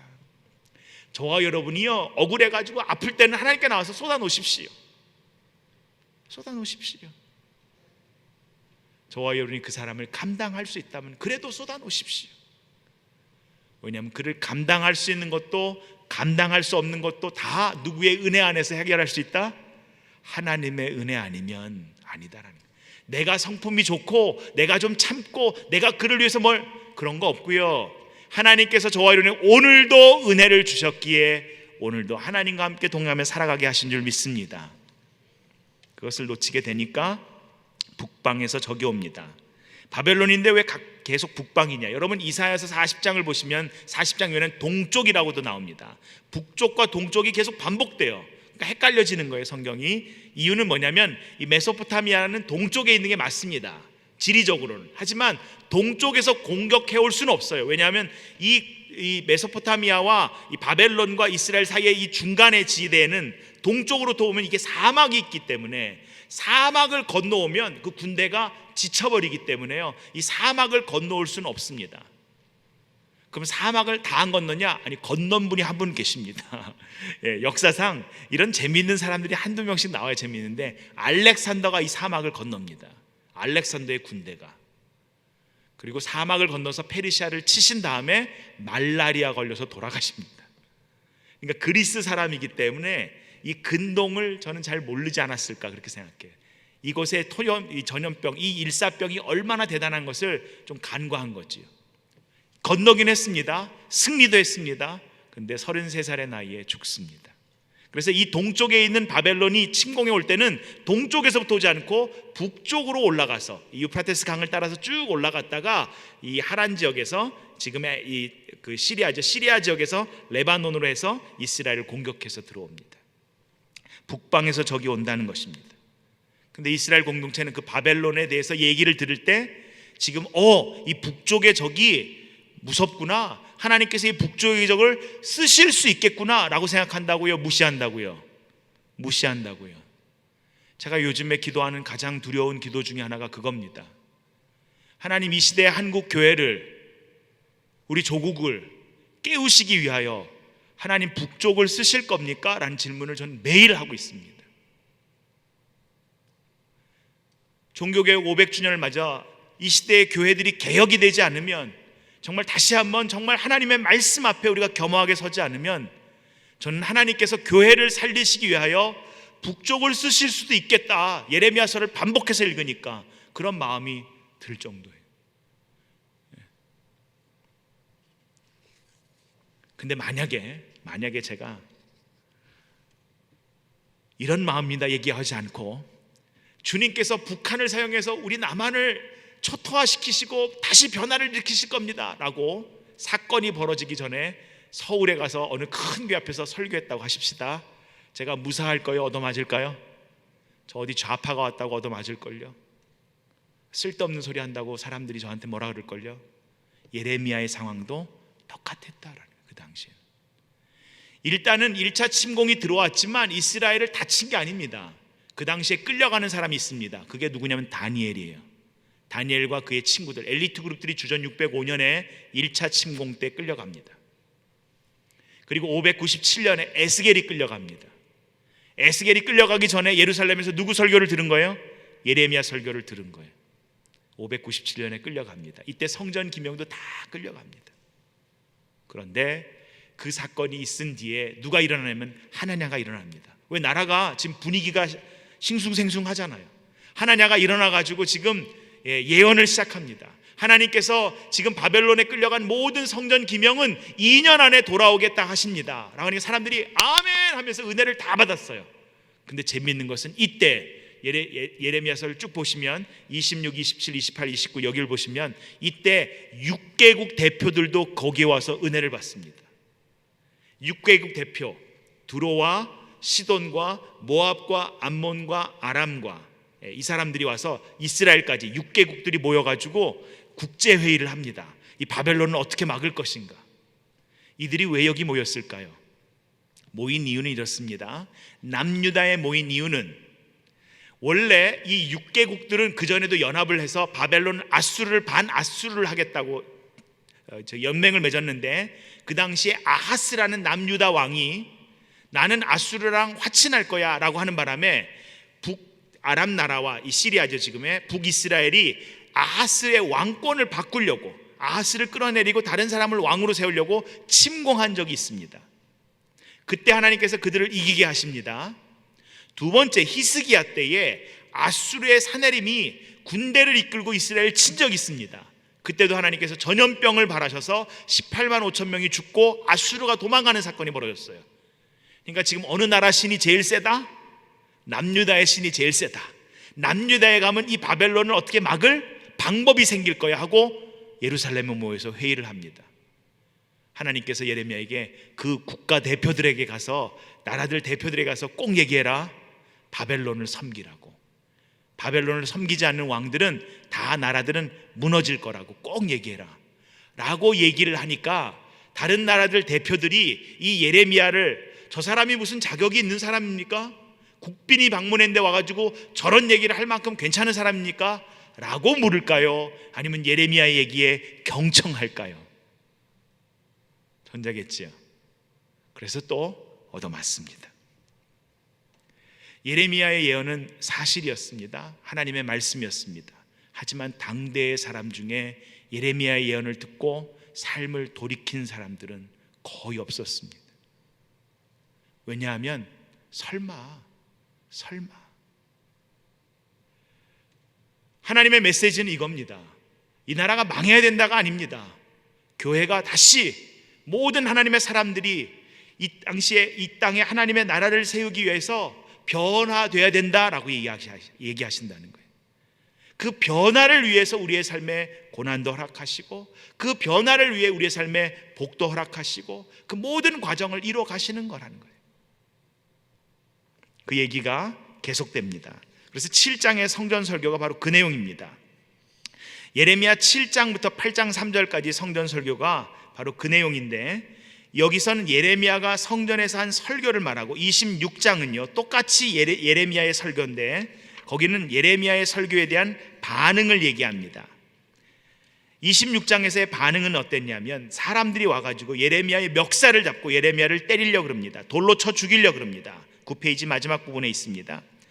유대인들의 죄가 극에 달하니까 하나님이 진노하셨다는 심판에 대한 얘기를 할 때 오히려 예레미야는 공경에 처합니다. 그때 아히감이라는 사람이 와서 중재하지 않았다면 예레미야는 죽었을 겁니다. 똑같은 예레미야와 똑같은 얘기를 한 선지자 우리아는 죽었습니다. 돌에 맞아 무참하게 죽었습니다. 그러니까 아히감이 예레미야를 말리지 않았다면 예레미야도 그때 죽었을 거예요. 뭐라고 말렸는가? 100년 전에 미가라는 선지자가 똑같은 예언을 했다. 그때 우리 선조들이 회개하니까 하나님이 회복을 주시지 않았는가? 여러분, 회개는요 하나님 잘못했어요 이거 회개 아닙니다. 회개는 잘못했어요 얘기 안 해도 괜찮으니까 우리의 삶을 바꾸는 게 회개입니다. 거기서 돌이키는 게 회개입니다. 잘못했어요 라고 하는데 삶은 똑같은 것은 후회지요. 엉엉 우는 것은 후회지요. 우리가 엉엉 울면서 후회는 많이 하는데, 이 시대의 교회가 하나님의 말씀 앞에서 나를 비추며 돌이켜 하나님께로 돌아가는 회개를 이룰 때 회복을 맛보게 하실 줄 믿습니다. 예전에 저희 부모님 세대나 저희 교회에서도 어른 세대는요 교회를 참 중요하게 생각했어요. 공동체를 중요하게 생각했습니다. 근데 이제는 시대가 달라졌습니다. 공동체보다 개인이 중요한 시대가 돼버렸어요. 개인주의화가 팽배하다 보니까 나 중심으로 자꾸 바뀌고 있습니다. 그러다 보니까 나에게 맞는 교회를 찾기가 쉬워요, 어려워요? 어렵습니다. 그래서 요새 1.5세나 2세들은요 교회를 정말 많이 못 찾습니다. 어제도 제가 메리지 카운슬을 하면서 교회를 못 찾는다는 거예요. 교회가 이렇게 많은데 교회를 못 찾는다는 거예요. 저 앞에 와서 그 얘기를 하는 겁니다. 그 말은 무슨 뜻이에요?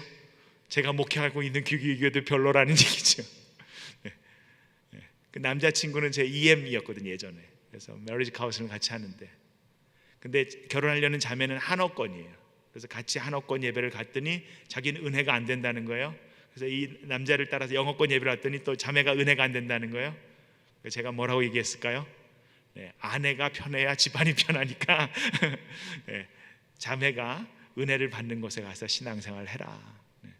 그래서 어디서 가든지 예배를 드리고, 왜냐하면 결혼이 참 힘든 거다라고. 기도하지 않고 결혼하려는 것은 정말 큰 잘못을 저지르는 거다. 그러니까 아주 여러 번 권면하고 있습니다. 얘기를 들으면 오히려 1.5세나 지금 젊은 그룹들, 저희 토렌스 지역에서도 30, 40대들이요 교회를 많이 떠납니다. 교회를 계속 하핑합니다. 저희 교회에서도 3년 정도 지나면 또 떠나십니다. 그리고 3년 만에 또 떠납니다. 이유는 뭐냐면 처음에는 은혜를 받다가 3년이 지나면 이거 아니라는 거예요. 내 마음에 안 든다는 거예요. 저희 원로 장로님이 지난주에 제 아버님 같은 장로님이 돌아가셨습니다. 저희 원로 장로님이 40년 저희 교회 섬기셨는데요, 장로님이 새가족 환영회만 하면 늘 하시는 말씀이 있어요. 여러분 저희 교회 오셔서 환영합니다. 저는 하나님께 기도하면 하나님께서 응답을 잘해 주십니다. 그래서 많은 복을 받았습니다. 왜냐하면 하나님은 제가 어디 있는 줄 아시거든요. 저는 40년 동안 한 자리에서 기도했기 때문에 하나님은 응답을 딱 듣고 뭘 응답을 주시려면 그 자리에 있기 때문에요.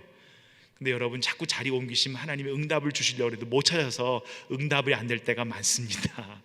저에게 오셨으니까 떠나지 마십시오. 그게 인사예요. 우리 장로님의 인사예요.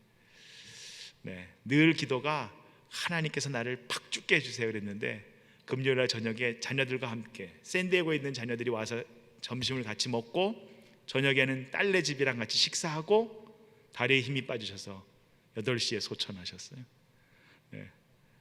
81세신데요 참 아름답게 가셨어요. 가는 모습도 너무 귀해요. 근데 자녀들은 늘 우리 장로님이 저한테 얘기했거든요. 저 가면 정말 목사님 기도해 주세요. 저 건강할 때 주님 부르실 때 그냥 가길 원합니다. 이멀전시로 들어갔습니다. 그래서 호흡기를 껴놨어요. 제가 그 저녁에 자녀들 전화를 받고 9시쯤 지나서 왔더니 호흡기를 끼고 계세요. 아버지가 호흡기 끼는 거 원하지 않습니다. 근데 딸은 뭐 들으려고 그러지도 않아요. 아버지는 그대로 가길 원하셨습니다. 지금 81세시니까 젊으시잖아요. 딸은 인정하지 않으려는데 저녁에 가서 아버지 써놓은 유서를 보니까 만약에 내가 너희들과 얘기를 못하고 이멀전시로 들어가는 경우가 생겨서 호흡기를 끼게 되면 24시간 안에 반드시 빼라 라고 써놓으셨어요. 딸이 새벽에 새벽기도 마치고 병원에 갔더니 목사님 아버지가 이렇게 유언하셨네요. 그래서 토요일날 저녁에 6시에 저희 교우들 모여서 다 임종예배 드리고 8시에 호흡기를 빼니까 23분 만에 마지막 숨을 거두셨어요. 저와 여러분에게 하나님께서 말씀하시고 계신 얘기가 있어요. 나 때문에 환경이 바뀌어도요, 환경이 계속 바뀌어도 내 마음은 만족되지 않는데 내 마음이 바뀌고 내 삶이 바뀌면 환경이 어때도요 그것을 통하여 아침마다 은혜로우신 주의 인자를 보게 하실 줄 믿습니다. 그 예레미야가 3장이에요. 예루살렘이 폐허가 된 곳에서 다시 해가 뜨는 것을 봅니다. 예레미야가 그러네요. 해가 뜨는데 하나님이 무너졌을 리가 없지요. 성전이 무너졌다고 하나님이 끝나셨을 리가 없지요. 주의 인자는 아침마다 새롭습니다. 그게 저와 여러분의 고백이 되기를 바랍니다. 그 뒤에 나오는 이야기는 바로 그것을 표현하는 것들입니다. 하나하나가. 그러면서 쓰는 얘기가 이제 앞으로 하나님께서 아나돗의 음모에 대해서 얘기하시죠. 그것이 11장과 12장에 나오고요. 그 다음에 하나님께서 앞으로 이 유다가 바벨론의 포로가 될 것을 상징으로 두 가지로 얘기합니다. 하나가 13장에 보시면 벳띠예요. 벳띠. 여러분 한국의 조선시대에는 그 사람의 신분을 얘기하는 게 관자잖아요. 그죠? 관자.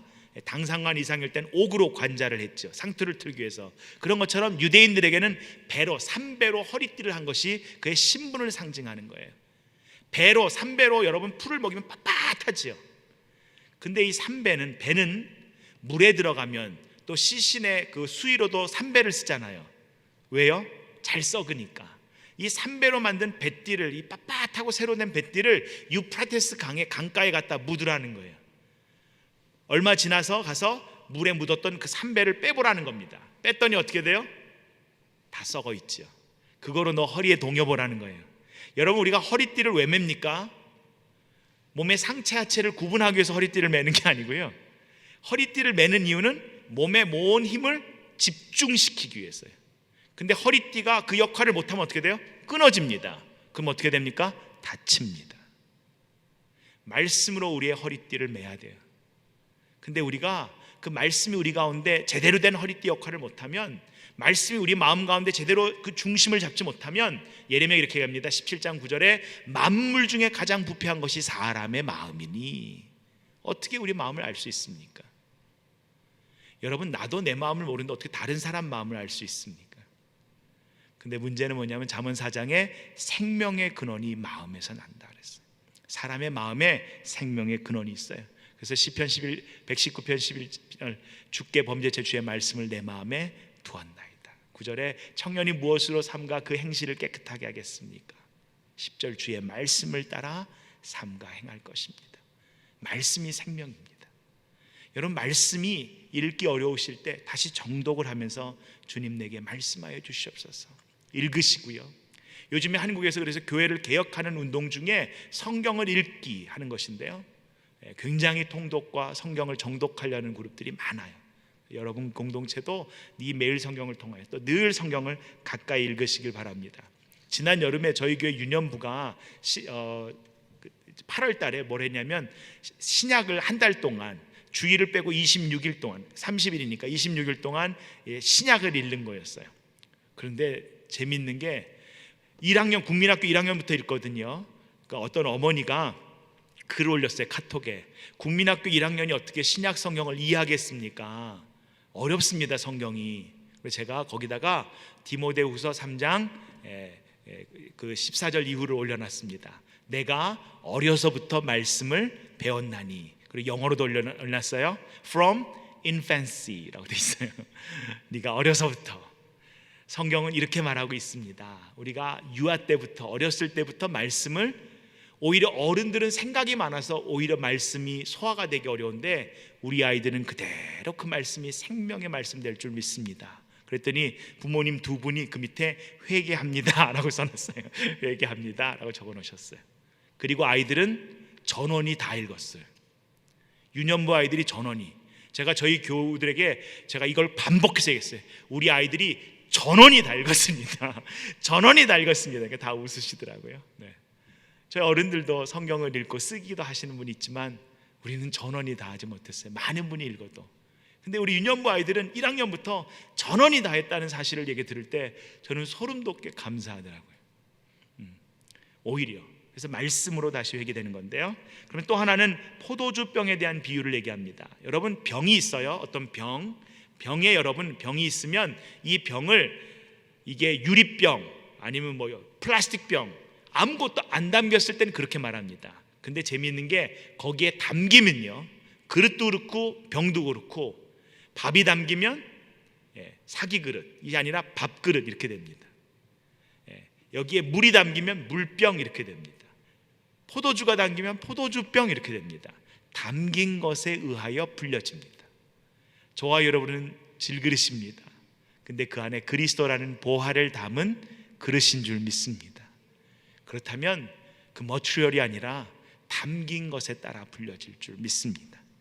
근데 이스라엘 공동체가 바로 성령으로 차야 되는데 술에 차서, 술에 취해서 이스라엘 공동체가 이리 비틀 저리 비틀 한다는 거예요.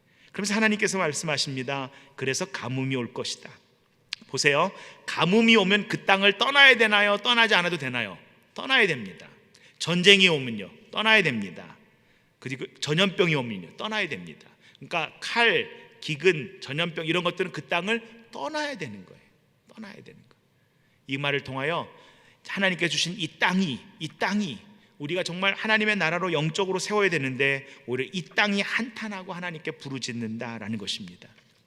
이번에 여러분 동부에서 지금 호세가 오고 있죠. 계속된 태풍을 볼 때, 또 멕시코에서 일어난 지진을 볼 때 로마서 8장에 보시면 피조물이 하나님의 아들들이 나오는 것을 기대한다라고 기록하고 있어요. 이 말은 뭐냐면 이 피조물은요, 이 땅은요, 하나님의 창조 질서대로 이 땅을 다스려주고 쓰려는 사람들을 필요로 한다는 거예요. 근데 우리가 이 미국 생활과 이런 어떤 모든 모든 것들이 이렇게 편해진 편리 문화에 익숙해지다 보니까 땅을 보호하기 위해서 불편한 것을 감당하는 게 무지 어려워졌어요. 일회용 쓰는 것은 당연하고요, 쓰레기가 넘쳐나도 당연한 거고요. 우리 사람이 살면 살수록 이 땅이 계속해서 황폐해야 됩니다. 여러분, 지구가 크지 않습니다. 처음에 가가린이 우주에 나간 다음에 처음 한 말이 지구가 손에 잡힐 만큼 작습니다. 이 좁은 곳에 사는, 갔다 와서 이렇게 보고합니다. 이 좁은 곳에서 사람들이 싸우고 산다는 게 이해가 되지 않았습니다. 이렇게 얘기합니다. 달 착륙했을 때는 손가락보다도 지구가 작아 보인다 그랬어요. 달에서 보면 우리가 살고 있는 지구가 큰 것 같지만 작습니다. 이 지구를 찍으려고 지금 무인 탐사선이 쭉 나갔는데 바이저호가 떠났지 않습니까? 바이저호가 이 토성을 지나가고 있는데요, 이 바이저호가 카메라로 찍어서 지금 계속해서 탐사를 하면서 지나가는데요, 그때 이제 과학자 중에 한 명이 제안을 했습니다. 태양계를 떠나기 전에 이 지구를 저 끝에서, 이 행성의 끝에서 이 지구를 한번 찍자 그러자. 그러다가 이 카메라가 태양빛을 잘못 보면 그 렌즈가 망가질 수 있는데 그 수천억 불 들인 이 프로젝트를 망칠 수 있지 않느냐. 근데 결국엔 나사가 결정하고요, 10년 걸렸어요. 결정하고 토성을 지나갈 때 사진을 하나 찍습니다. 그 찍은 사진을 바이저가 보내왔는데 그 사진 중에 점이에요, 점.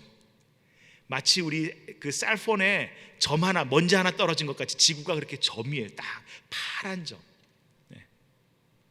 우리가 살고 있는 지구가 점인데요, 그 안에 살고 있는 우리 한 명 한 명은 또 얼마나 작겠습니까? 근데 그 한 명 한 명을 하나님이 기억하시고 찾아오셨다는 사실이, 이거 놀랍지 않습니까? 이거 기적 아닙니까? 그리고 우리랑 대화를 나누고자 이렇게 말씀을 주셔서 우리에게 하나하나 우리의 삶의 좌표와 우리의 삶이 얼마나 귀한지를 또 말씀해 주신다는 사실이 얼마나 놀랍습니까? 그 하나님의 사랑의 편지를 꼭 읽어내시길 바랍니다. 그러면서 하나님께서 예레미야에게 16장 보시면 독신 생활을 할 거라는 거예요. 이유는 다른 게 아닙니다. 왜냐하면 너무 이 시대가 전쟁으로 아내나 자녀들이 죽어나가는 시대니까 그거를 예레미야가 삶으로 보여주는 거예요. 그래서 예레미야가요, 결단을 내립니다. 그리고 독신으로 살아요. 자녀도 낳지 않고 말씀만 남깁니다. 그때 하나님께서 18장 이후에 토기장이의 비유를 말하세요. 창세기 2장에 하나님이 진흙으로 사람을 빚었기 때문에 이사야도 그렇고 예레미야도 그렇고 하나님을 토기장으로 비유하는 장면이 나와요. 토기장이가 그릇을 만들었어요. 그릇이 잘못되면 깰 자유가 토기장에게도 있고, 그릇을 만들 때 자기의 목적에 따라 만들었다는 거예요. 근데 토기장이에게 나를 왜 이렇게 만들었어요? 라고 하면 그거는 토기장이의 뜻을, 그것을 자기의 있는 자리를 모른다라는 거죠. 토기가 할 일은 뭐냐? 나는 어떤 목적으로 만드셨어요? 이거를 묻는 거라는 거예요. 나를 왜 이렇게 만드셨어요? 라고 목적을 물어서 그 목적에 귀히 쓰일 때 그 귀히 쓰이는 것이 거룩함을 다시 한번 얘기하고, 그 다음에 오지병 얘기를 합니다. 19장과 20장에 오지병은요, 이렇게 몸통이 빵빵하고 호리병 같아요. 이렇게 목이 길어요. 목이 길으니까 이 딱딱한 음식을 넣으면 소화를 못 시키는 거예요. 목에 걸렸어요. 어린아이가 목에 뭐가 걸려서 초킹이 되면 여러분 어떻게 합니까? 이렇게 호흡을 통해서 그걸 빼내야 되죠. 그죠? 응급처치를 통해서. 이스라엘 공동체가 말씀이 목에 걸려버렸어요. 목이 하도 고다가지고 교만해서 목에 말씀이 걸렸어요. 어떻게 해야 이스라엘 살릴까? 라고 해서 나오는 것이 이 오지병이요, 이렇게 물을 흘리면 이게 빡북 나온다고 히브리어로 빡북이에요. 우리는 벌컥벌컥 이렇게 나오죠. 빡북인데 하나님께서 오지병의 목을 부러뜨리라. 목을 부러뜨리면 몸통은 음식을 담을 수도 있고, 목을 부러뜨리면 살 테니까. 여러분, 목이 부러지면 죽습니까? 삽니까? 죽어요. 하나님께서 우리의 목을 부러뜨리신다 그럴 때는 죽을 것 같아요. 근데 죽이려고 부러뜨리신 거예요? 살리려고 부러뜨리신 거예요? 성경 말씀은 살리려고 부러뜨리신다. 우리의 교만을 꺾어 살리려고 이 일을 행하신다. 우리의 삶의 고난이 정말 죽을 것 같은 그 순간에 하나님은 나를 살리시려고 하는구나. 그 다음에 예레미야를 읽을 때 좀 시간이 많이 가서 몇 가지만 짚을게요. 예레미야를 읽을 때 세 명의 왕이 나옵니다. 여호아스는 그냥 쓱 지나가요. 여호야김과 시드기야 두 명이 나오는데, 여호야김은 하나님의 말씀을 불태우면서 강력하게 하나님 말씀을 반대하는 사람, 시드기야는요 예레미야의 예언을 듣고 종도 해방을 합니다. 물론 그 다음날 자기가 얘기했던 것을 갖다가 취소시키지만 왔다 갔다 합니다. 말씀도 들었다가 또 다시 돌아갔다가 들었다가 왔다 갔다 해요. 또 예레미야 얘기도 경청을 해요. 들어요. 그래서 이 고난받을 때 36장이 여호야김에 관련되고 37장부터 45장까지가 장장 긴 장수가 바로 이 시드기야와의 관련입니다. 문제는 뭐예요? 왔다 갔다 해도 말씀을 안 들었어요. 그래서 결국 그의 두 눈이 뽑혀서 끌려갑니다. 그의 자녀들이 다 죽습니다. 이 두 왕을 통해서 우리에게 주시는 메시지가 있어요. 우리는 왔다 갔다 하면서 저 강력하게 말씀을 안 듣고 있는 교회 밖의 사람이나 교회 이 가장자리에 있는 사람들, 저렇게 신앙생활 하면 안 되는데, 이런 사람을 보고 우린 나름대로 나는 그래도 괜찮아 라고 생각하는데요, 아니요. 말씀에 철저히 순종하지 않는다면 나도 괜찮은 게 아니다. 나도 괜찮은 게 아니다. 그리고 힘을 가지면 가질수록 하나님 말씀에 순종하는 게 어렵습니다. 어렵습니다. 그래서 저와 여러분이요, 어느 자리에 있든지 왕 같은 제사장으로 하나님 말씀에 순종하기 위해 몸부림칠 수 있기를 간절히 바랍니다. 그 대표적인 예가 누구냐면 다니엘입니다. 다니엘이 왜 하루에 3번씩 기도했을까요? 습관이 됐으니까 그렇습니다. 여러분, 하고 싶은 일을 반복해서 하면 습관이 됩니다.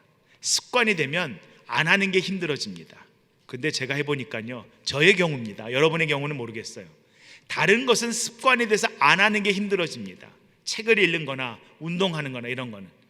근데 기도는요, 말씀을 읽는 거는요, 습관이 됐는데도 안 하는 게 너무 쉽습니다. 너무 쉬워요. 저는 새벽 기도를 매일 하니까 몸에 뱄습니다. 새벽에 일어나는 게 어렵지 않습니다. 근데 어디 세미나를 가가지고 새벽 기도가 없을 때는요, 저녁에 잘 때 내일 새벽 기도 없구나 그러면 몸이 알아서 자동 반응하세요. 새벽 기도가 있는 날은요, 늦어도 4시 45분에 일어납니다. 주로 4시 44분에 깨거든요. 근데 내일은 새벽 기도가 없구나 그럼 5시를 넘겨서 일어납니다. 몸이 자동 반응합니다. 영적인 거는 습관이 돼도 쉬운 게 아니구나. 내가 마음을 깨우지 않으면 이 영적인 것은 내 몸이 알아서 편한 대로 반응하는구나. 그래서요, 저와 여러분이 습관이 돼서 힘들진 않아도 늘 마음을 깨우지 않으면 영적인 것은 쉽지 않다는, 결단해야 됩니다. 매일 결단하고 그 시간을 잡습니다. 얼마 전에 이슬람을 공부한, 몇 년 전이네요, 공부한 분이 저한테 그 얘기 하더라고요. 이슬람이 무서운 게 뭐냐라고 한마디로 얘기하라면 자기는 하루에 5번 기도하는 거라고. 하루에 5번 기도하는. 한국의 태백에 가면 예수원이 있습니다. 예수원에 가시면요, 시간마다 종을 땅 칩니다. 그러면 잠깐 자기가 하던 일을 멈추고 묵상을 합니다. 희한한 거는요, 그렇게 딱 3일이 지나면 자기가 자세가 달라진 게 느껴집니다. 밥을 먹다가도 중간에 한번 종을 땅 치면 갑자기 기도합니다. 그 후에는 조금 전에 했던 대화와 묵상한 이후의 대화가 달라집니다. 기도가 이렇구나. 하나님을 내 삶에 늘 인정하는 거구나. 내 삶에 하나님의 임재를 늘 고백하는 거구나. 그 가운데서 이 예레미야가 26장부터 29장에 거짓 예언자들과의 이제 대결 구도로 고통을 받는 장면이 나오는데요, 그 고통을 받는 장면을 보면 둘 다 여호야김 즉위 시절에 벌어집니다. 이때 이제 예레미야가 하나님 말씀을 선포하고, 말씀은 뭐냐면 이 땅을 느부갓네살에게 주었다는 거예요. 하나님께서 14페이지에 위에 보시면 볼드체로 되어 있습니다. 그 다음에 바벨론 왕을 섬기지 말라는 예언자들의 거짓 예언을 듣지 말라는 겁니다. 여러분, 우리는 거짓 예언자라고 얘기하지만 구약은 거짓 예언자란 말이 한 번도 나오지 않습니다. 거짓을 말하는 예언자예요. 누구라도 하나님 말씀을 전하면 참 예언입니다. 누구라도 자기 생각을 하나님 말씀처럼 하면 그건 거짓 예언이 될 수 있습니다. 그래서 교회가 말씀 앞에 세워지고 말씀을 읽고 말씀을 우리가 다 알아야 저게 하나님 말씀인지 아닌지를 분별할 수 있습니다. 근데 우리는 내가 사랑하고 내가 좋아하고 내가 인정하는 분이 설교를 하거나 말씀을 전하면 저건 하나님의 말씀이야 생각합니다. 좋습니다. 그거 나쁜 거 아닙니다. 그렇다고 저와 여러분의 말씀을 게으르게 읽어서는 안 됩니다. 늘 말씀 앞에 깨어 있어야 되고 모든 이 시대에 하나님의 말씀의 전달자들 함께 깨어 있어야 된다는 거예요. 그리고 바벨론 왕의 멍에를 메라 그럽니다. 그래서 멍에를 메고 다녀요. 예레미야가 계속 나무 멍에를 메고 다닙니다. 나무 멍에를 메고 다니다가 하나님의 설교를 듣게 됩니다. 2년 만에 돌아오고 이 모든 멍에를 하나님께서 끊으실 거다라고 얘기할 때 예레미야가 하나님에게 얘기합니다. 할렐루야, 저도 그렇게 됐으면 너무 좋겠습니다. 그런데 하나님의 신명기 18장 22절에 보시면 하나님 말씀으로 한 예언은 그 일이 이루어져야 하나님께서 하신 말씀이다 라고 되어 있습니다. 그때 하나냐가 단상에서 뛰어내려와서 예레미야 목에 매인 멍에를 갖다가 팍 부러뜨립니다. 내가 하나님 말씀을 전했다라고 얘기합니다. 그래서 예레미야가 은혜를 받고 집으로 돌아옵니다. 하나님 말씀은 뭐였어요? 70년이었는데 예레미야도 무슨 말에 은혜 받았다고요? 2년에 집에 들어왔다가 하나님의 말씀이 또 임합니다. 너 어디 가서 멍에 뺏기고 다녔냐? 그래서 누가 2차 저차에서 제 멍에를 부러뜨렸습니다. 그러냐? 이제는 나무 멍에는 부러진다 그러니까 쇠멍에를 메고 다녀라 이러십니다. 하나님 되게 짓궂지 않으십니까? 그리고 얘기하세요. 하나냐는 죽는다. 그것이 하나냐의 예언이 틀렸다는 상징이 될 것이다. 근데 하나냐가 죽은 다음에도 하나냐는 많은 사람들에 의해서 뭐라고 불렸을까요? 의인, 하나님의 말씀을 전하다 죽은 사람.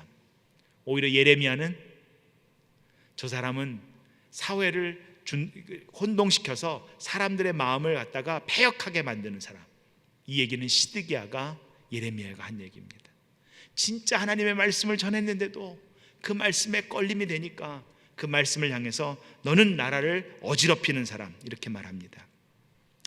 36장 이후는요 지금까지 얘기한 것과 똑같은 패턴입니다. 그래서 35장까지만 할게요.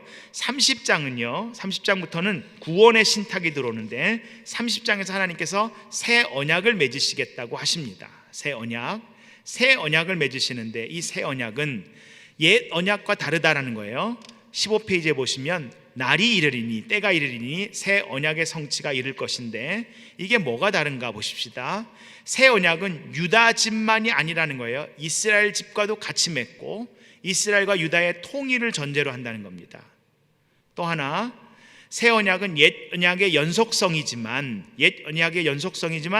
옛 언약과는 다른데 차별이 있는데 그건 뭐냐면 옛 언약은 말씀을 우리에게 알려주어서 그 말씀을 우리 마음에 새기라고 했다면 새 언약은 하나님의 주도권으로 하나님의 신이 임해서 우리를 인도한다. 그때가 되면 이 사람 저 사람 하나님을 알라 안다 이렇게 얘기하지 않고 모든 사람이 하나님을 알게 될 것이다. 그 새 언약에 대해서 더 자세하게 설명하는 사람이 에스겔인데 에스겔은 이렇게 얘기합니다. 하나님께서 부드러운 마음을 부드러운 영을 우리에게 부어주셔서 그리고 국가 통일에 대해서 또 마른 뼈가 다시 살아나는 기적이 일어나는 것이 에스겔서 37장의 그 부분을 다시 설명해 주십니다. 그래서 이스라엘을 새 이스라엘이고 회개하라 그럽니다. 그리고 회복할 것을 약속을 주십니다. 회복할 것의 약속에 대한 두 가지 표현이 나오는데 첫째는 뭐냐면 예레미야에게 사촌의 땅 하나멜의 땅을 사라는 것입니다. 여러분 지금까지 예레미야가 계속해서 나라가 망한다고 얘기했습니다. 그리고 하나멜의 땅을 사라 그러니까 17세겔에 삽니다. 은 17세겔에 그 땅을 삽니다. 여기서 하나멜의 땅을 사서 바룩에게 맡깁니다. 근데 사람들은 예레미야를 오해했을까요? 오해하지 않았을까요? 70년간 바벨론 포로로 간다고 시컨 설교해 놓고선 그 하나멜의 땅을 사니까 예레미야의 예언이 70년이 아니라 하나냐의 예언처럼 2년일 거야 라고 사람들이 생각했을까요? 그랬다는 거예요. 그러니까 예레미야는 더 하나멜의 땅을 살 때 하나님께 얘기합니다. 이 땅 사면 사람들 오해할 텐데요, 그래도 이게 70년 후에 돌아올 증거가 될 거야 라는 말씀에 순종해서 그 땅을 삽니다. 오해 받았을까요? 예, 엄청 받았습니다. 오해 엄청 받았습니다. 그것 때문에. 그리고 두 번째는 35장에 예레미야에게 너 가서 레갑 족속을 살펴봐라 이렇게 말합니다. 여러분, 레갑 족속은 여호나답이라는 사람이 있어요. 여호납이라고 기록됩니다. 역대하랑 그 사무엘 열왕기하가 다른데요, 기록이. 사무엘하 10장에 보시면 여호나답, 그리고 역대하 보시면 요나답이라고 되어 있어요. 이름이 동일 인물인데 살짝 발음을 번역할 때 다르게 해놨어요. 여호나답이 누구냐면 예후가 아합의 정권을 깨고 새로 종교개혁을 일으킬 때 예후가 일어납니다. 이 예후를 누가 세우냐면 엘리야가 세우고 가는 사람이에요. 예후가 일어나가지고 아합 정권을 깰 때 예후와 함께 아합의 집안을 위해서 싸우는 사람이 있는데 이 장군이 누구냐면 여호나답입니다. 레갑 족속이에요. 이 레갑 족속인 여호나답이 예후와 함께 싸워서 예후 왕조가 시작됐습니다. 예후 왕조가 시작됐는데 예후가 왕이 되니까 말이 달라졌어요. 모든 우상은 철폐했습니다. 산당은 철폐했어요. 그런데 단과 베델에 있는 황금 송아지를 섬기는 곳은 철폐하지 않았습니다. 그래서 여호나답이 여기를 깨야 됩니다. 황금 송아지 깨야 됩니다. 이것 때문에 우리가 우상 숭배하고 무너진 겁니다 라고 얘기하자 예후가 이거를 무너뜨리면 사람들이 예루살렘에 내려갈 텐데 그러면 유다에 우리가 속국이 됩니다 라고 하면서 여호나답의 말을 듣지 않습니다. 그때 여호나답이요 예후를 떠납니다. 그리고 유언을 남깁니다. 그의 유언은 이렇습니다. 너희들 땅을 소유하지 마라. 여호나답이 뭐예요? 반정공신입니다. 1등 공신이에요. 나라를 반을 나눠줘도 될 만큼 한 그런 공신입니다. 그런데 후손들에게는 니네들 땅을 갖지 마라. 그럴 때 그의 아들들이, 손자들이 할아버지, 아버지 어떻게 그 큰일을 이뤄놓고 우리한테는 아무것도 안 남길 수 있습니까? 라고 하지 않고 여호나답의 말에 따라서 땅을 갖지 않습니다. 독주 마시지 마라. 장막에 살면서 오직 하나님의 말씀을 중심으로 살아. 나실인으로 너희를 구별해라 라고 할 때 주전 720년에 북이스라엘은 망합니다. 레갑 족속을 찾으러 가는 때가 언제예요?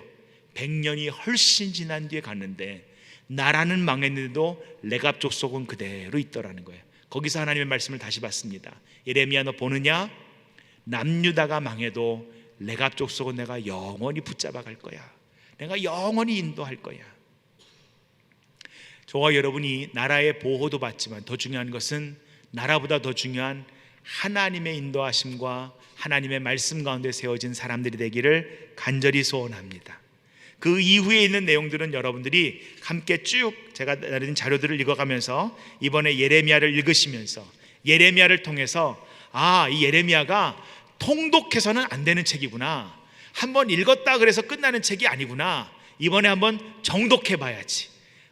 우리 신세대에 맞는 한 편의 큰 영화 같구나 라고 생각하시고 그 퍼즐 피스들을 우리 1페이지와 3페이지를 다 참고하셔서 읽어내신다면 매일매일 또 우리 여러분 또 새벽기도 오시면 또 말씀을 묵상하고 나누실 텐데요, 이번 기회를 통해 여러분들이 예레미야를 더 깊게 느끼시면서 예레미야 함께 하신 그 하나님.